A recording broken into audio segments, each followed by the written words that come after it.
اب تک کے سب سے طاقتور اور مشہور بحری جہاز کون سے تھے؟ سمندری قزاق کون تھے اور وہ کیا کرتے تھے؟ اور صنعت کے وجود کے آغاز سے ہی سمندری شعبے میں اپنی موجودگی کا اعلان کرنے والے سمندری ڈاکو کس طرح سے اور کتنی مقدار میں لوٹتے تھے؟ تجارتی بحری جہاز جن میں بہت زیادہ دولت اور قیمتی اجناس موجود ہوتے تھے، دنیا کے سب سے زیادہ ہنرمند قزاقوں نے لوٹ لیا۔ ہم آپ کو کچھ ایسے ہی خوفناک بحری قزاقوں کے بارے میں بتائیں گے جو تاریخ انسانی میں موجود تھے۔ اس فہرست میں 10ویں نمبر پر ہے سی ایس ایس الباما۔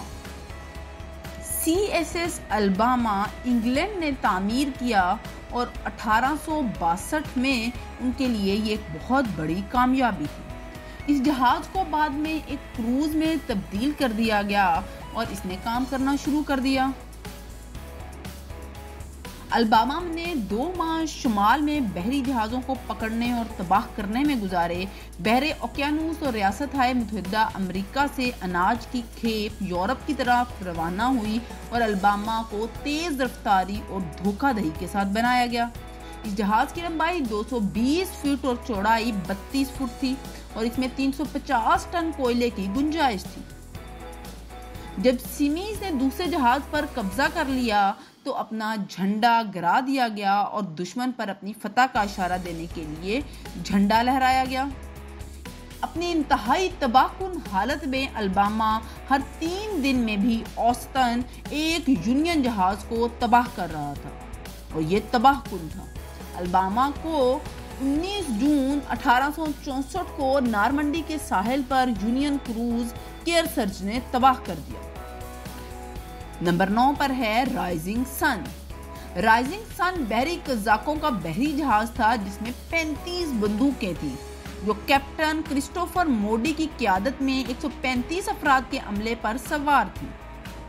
جارحیت اور بحری قزاقی کے علامات کے لیے موڈیز کے بحری بیڑے کے معائنے کے دوران جمیکا کے گورنر اس بات پر قائل ہوئے کہ جہاز سینٹ کرسٹوفر اور سانتا کروکس کے جزیروں کے درمیان پانیوں پر حکومت کرنے کے لیے استعمال کیے گئے تھے۔ ریونج۔ میجر سٹیڈ بونڈ انتہائی نامناسب حالات میں بھی ایک سمندری ڈاکو تھا۔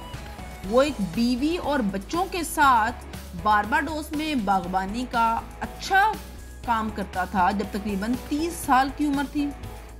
اس نے قزاقوں کے عملے میں شامل ہونے کا فیصلہ کیا۔ وہ شاید تاریخ کا پہلا بحری قزاق ہے جس نے اپنا جہاز خریدا اور 1717 میں اس نے 10 بندوقیں خریدی اور جس سے اس نے اس کا نام ریونج رکھا۔ نمبر 7 پر ہے دا فینسی۔ بحری قزاقی کے سنہری دور کے سب سے خوفناک بحری جہاز کے طور پر یہ جنگی جہاز اپنی رفتار اور دھوکہ دہی کے لیے جانا جاتا تھا۔ اگر آپ نے کبھی pyrites of the Caribbean film دیکھی ہے تو آپ اسے بلیک پرل کی حقیقی زندگی کے برابر سمجھ سکتے ہیں۔ اس میں 140 آدمیوں کا عملہ تھا جس کی سربراہی ہنری ایوری نے کی تھی۔ بحر ہند میں انہوں نے جہاز کا نام فینسی رکھ دیا اور اس کا استعمال اس علاقے سے گزرنے والے تجارتی جہازوں کو لوٹنے کے لیے کیا جاتا تھا۔ جب جولائی 1695 میں انڈیا کے گرینڈ مغل سے تعلق رکھنے والے 40 بندوقوں والا خزانہ جہاز گنچوائی کامیابی سے مغلوب ہو گیا تو یہ ان کی آج تک کی سب سے بڑی فتح تھی۔ نمبر 6 پر ہے ڈیلیوری۔ 1721 میں افریقہ کے سفر کے دوران جارج لوتھر نے ڈیلیوری پر ایک دوسرے ساتھی کے طور پر کام کیا جو کہ ایک درمیانے درجے کا انگریز آدمی تھا۔ گیمبیا کیسل افریقی ساحل پر ایک مضبوط گھڑ میں گیریژن پہنچا رہا تھا۔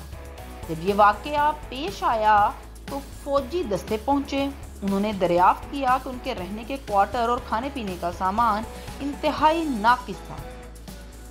لوتھر کپتان کے حق سے باہر ہو گیا اور وہ ناراض فوجیوں کو اس کے خلاف بغاوت میں شامل ہونے پر آمادہ کرنے میں کامیاب ہو گیا۔ انہوں نے گیمبیا کیسل پر قبضہ کر لیا اور قزاقی میں حصہ لینے کے لیے بلند سمندروں کی طرف روانہ ہونے سے پہلے اس کا نام ڈیلیوری تبدیل کر دیا۔ قزاقوں کے لیے نسبتاً لمبے کیریئر میں لوتھر نے ڈیلیوری کو زیادہ سمندری جہاز کے لیے بھیج دیا، جو بالآخر اس کی موت کا باعث بنا اور لوتھر ایک ویران جزیرے پر پھنسے ہوئے اس وقت انتقال کر گیا جب اس کا جہاز لاپتہ ہو چکا تھا۔ نمبر 5، وائڈا۔ وائڈا ابتدائی طور پر ایک غلام جہاز کے طور پر بنایا گیا تھا اور افریقی غلاموں کو پکڑنے کے لیے 1715 میں لندن سے روانہ ہوا تھا۔ مغربی افریقی بندرگاہی شہر اویدا کے اعزاز میں اس ملک کا نام ملا۔ لارنس پرنس کی قیادت میں 300 ٹن وزنی جہاز نے افریقہ اور یورپ کے درمیان ہونے والے تجارت میں غلاموں کی آمد و رفت میں اہم کردار ادا کیا۔ یہ اپنی ناقابل یقین رفتار کی وجہ سے 13 ناٹ تک کی رفتار حاصل کرنے میں کامیاب رہا۔ 26 اپریل 1717 کو کیپ کوڈ کے ساحل پر ایک طوفان میں وائڈا گرا تو یہ سمجھا جاتا تھا کہ 50 سے زیادہ بحری جہازوں سے دولت لے کر جا رہا تھا۔ ہیری کلوفرڈ ایک پیشہ ور خزانہ شکاری تھا۔ اس نے 1984 میں جہاز کو تلاش کیا اور اس نمبر 4، رائل فارچون۔ بارتھولومیو ایک بحری قزاق تھا جس نے 3 سالہ کیریئر کے دوران سینکڑوں جہازوں پر قبضہ کیا اور لوٹ مار کی۔ اس عرصے کے دوران اس نے متعدد فلیگ شپس کا سفر کیا، جن میں سے سبھی کو اس نے رائل فارچون کا اعزاز دیا۔ سب سے بڑا رائل فارچون اس نے 40 توپوں والا تھا جس پر 157 آدمی سوار تھے اور یہ کسی بھی رائل نیوی کے جہاز سے مقابلہ کرنے کے لیے تیار تھا۔ فروری 1722 میں رابرٹس رائل فارچون پر سوار تھا جب وہ سویلیوں کے خلاف کارروائی میں مارا گیا جس کی وہ کمانڈ کر رہا تھا۔ نمبر 3، ایڈونچر گیلی۔ 1696 میں کیپٹن ولیم کڈ سمندری تحقیق کی دنیا میں ایک ابھرتا ہوا ستارہ تھا۔ اس نے 1679 میں باؤنٹی ہنٹر کے طور پر کشتی رانی کرتے ہوئے ایک بڑا فرانسیسی انعام حاصل کیا اور اس کے بعد اس نے ایک امیر وارث سے شادی کر لی۔ 1696 میں وہ امیر دوستوں کے ایک گروپ کو نجی سفر کے لیے آمادہ کرنے میں کامیاب رہا۔ سمندری ڈاکو کا شکار کوئی آسان کام نہیں۔ کسی بھی لوٹ مار کو واپس کرنے میں ناکام ہونے کے بعد کڈ نے سرمایہ کاری کی گئی رقم واپس کرنے کا وعدہ کیا اور جب قزاقوں کا سراغ لگانا بہت مشکل ثابت ہو گیا تو اس نے کھوئے ہوئے وقت کو پورا کرنے کے لیے دوسرے اتحادی جہازوں پر حملہ کرنے کا سہارا لیا۔ Queen Anne's Revenge. ایڈورڈ ڈی ٹیگ، جو سمندری ڈاکو اور بلیک بیئرڈ کے نام سے بھی جانا جاتا ہے، تاریخ کے سب سے خوفناک قزاقوں میں سے ایک تھا۔ نومبر 1717 میں اس نے فرانسیسی